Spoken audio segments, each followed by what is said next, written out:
So guys, this story will blow your mind, and this is a true story. So this kid name is Grams, and Grams is obsessed with poison.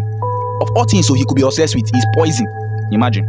And when he's at home, he like reading book about poison, some chemistry book, chemical that require how to make poison, all those kind of poison stuff. And one day he decided that reading poison is not enough for him.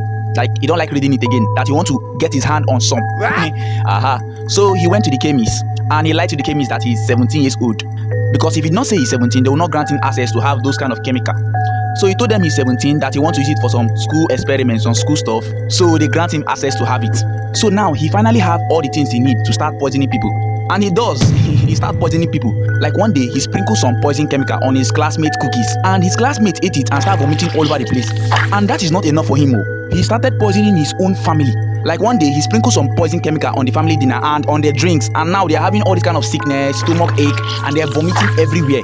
And sometimes he even poisoned himself so that you not look like all his family is sick and he's not sick. And sometimes when he finished sprinkling some chemical poison on his family drinks and dinner, he forgets to wash his hand. So when he take pizza or any of those shawarma stuff, the poison is in it, and that is also contributing to his own sickness also.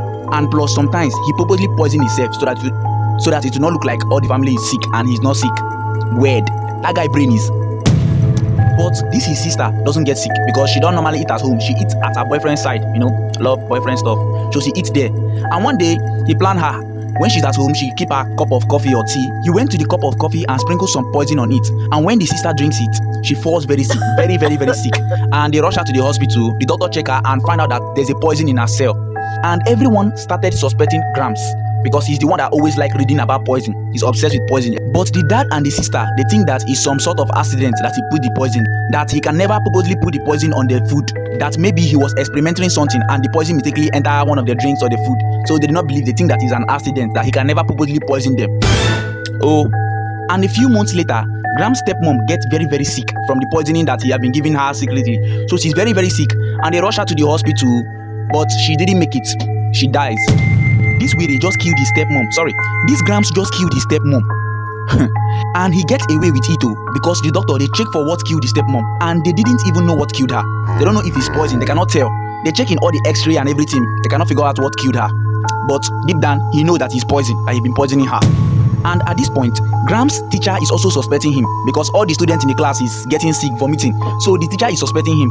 And one day, after school, after Grams have left, the teacher goes to Grams' desk and he searched it, and he saw some bottles of poison there and a journal that is written all he have done. So the teacher reports this to the headmaster, and the headmaster reports it to the doctor, and they all agree to go call the police for Grams. Imagine, they all agree. You're not supposed to agree. You're supposed to go and drag that boy from there. That boy is mentally ill. So the police comes and boom, they arrest Grams. And he admits that he had poisoned his father, his sister, and his classmates. He admits all that to the police. So they arrest him, and they admitted him to a psychiatric hospital, a side care hospital for mad people. In case you don't know, let me explain it. Let me break it down for you. For mad people, people that are brain are not good, that is misbehaving. So they admitted him there. And also, he's one of the youngest patients that have ever gone there at that time. So congratulations to him. Everybody clap. It's not easy to go there. People crucify themselves to go to that psychiatric hospital, but he went there for free at a young age. Be like him. And also, while he's locked in that hospital, he still secretly sprinkled some poison in the staff them drinks, and one of the patients that he poisoned got very, very sick and passed out and died. So he killed another person again. This story is long. Follow up for part 2, because he later got out from the prison and he got a job. So imagine all the things he could do. I'm coming up with part 2. Follow for more.